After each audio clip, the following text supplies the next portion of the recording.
Welcome in, Pirate fans, to tonight's podcast of the Coach Rob Woodward Show. Coach, congratulations on your win against Waverly. Let's go back to that drive right there in the fourth quarter. Some people are calling it almost like a championship drive. What was your thought of that drive and the ball game itself? Well, that drive was all a complete effort by our group of seniors who wanted to take that game on their back and ultimately take it down there and put it in the end zone. And I complimented a number of guys on their play, but none bigger than Clint Hatfield, who needed to go out of the game at that point. He was kind of, giving me indications that he needed to blow, he needed to break, and I told him I need you to get us out of this hole here a couple plays until we can get a formation that we want. And he stayed in there and going back and watching film, made a few key blocks to get us out of the hole, got him a break, came back in, made one of the biggest blocks on that fourth down play, along with a number of other guys, but also made another key block there later at the end zone. But that was just a reflection, again, of the senior group of guys just, ultimately taking that game on their back, making the plays when they needed to, and coming up with the drive that we needed to ultimately seal the game for us. We gave the player of the game to Taylor Dorr. There was a couple of, one in particular was the tomahawk play that caused the fumble. Talk about Taylor this year, how he's done. Oh, Taylor's just been a guy who's been there ready for any situation. He's one of our best offensive players. He's one of our best defensive players. He's been our holder now for 3 years in special teams. Actually, 4 years he came up and held the ball for Dale Lewis then as well some. But he's just been a guy that is a very versatile player. And again, just one of those seniors that, knows that our number one goal is an SOC championship and what it took to get that last night and did just that. Name one player in that game that maybe some of us didn't see, maybe had a key. Oh, boy. Uh-oh. Oh, my gosh. The JV just scored again here. Watching the JV game here, yes.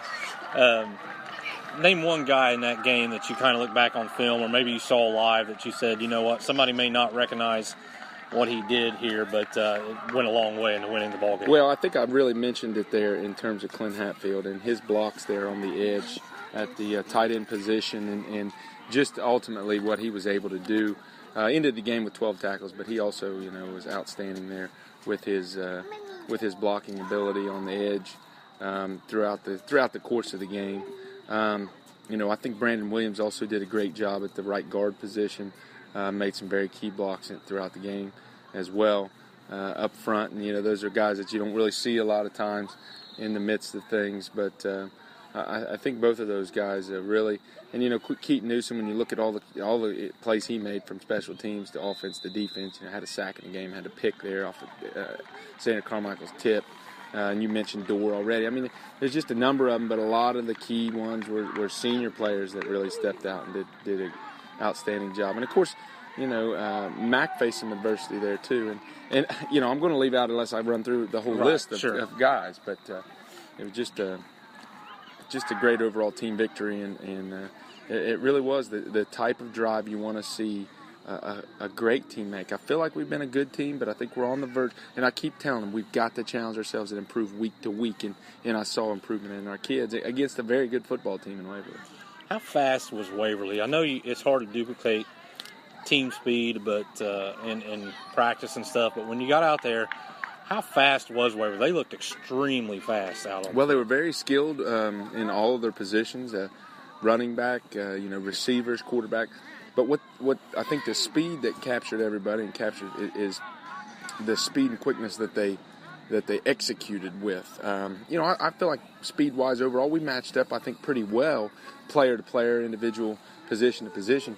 But they really, when they want to go, and a lot of it was controlled by the quarterback's ability to release the football on he just is quick with his release and quick with his motions, mannerisms, and that kind of thing. And it really makes you get up on your toes and be ready to go. Well, Waverly, that's in the books. Good win for the Pirates. Now we go on to Memphis. What's Memphis bringing to Ed Miller Stadium on homecoming? Memphis a 5-2 team. That is a rivalry game for us, really. They're going to be a lot of heightened emotions, and it'll be a game that I think our kids I know our kids are going to be ready to play.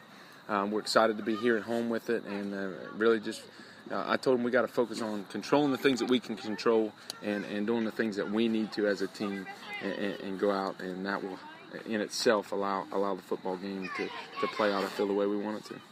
Any final thoughts before we get off this week? I just want to continue to see our guys grow and improve throughout these. A lot of people are starting to talk playoffs, but I keep trying to make sure I keep our guys grounded. That's something that's a beast, that's an animal that we'll face when the time comes. Right now we've got 3 SOC games, and that is our main focus.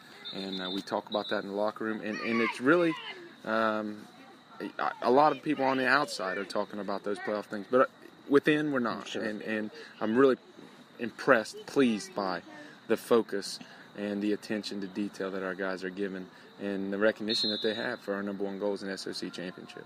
Well, Coach, congratulations again, and we will talk back at you next Monday. All right, sounds great.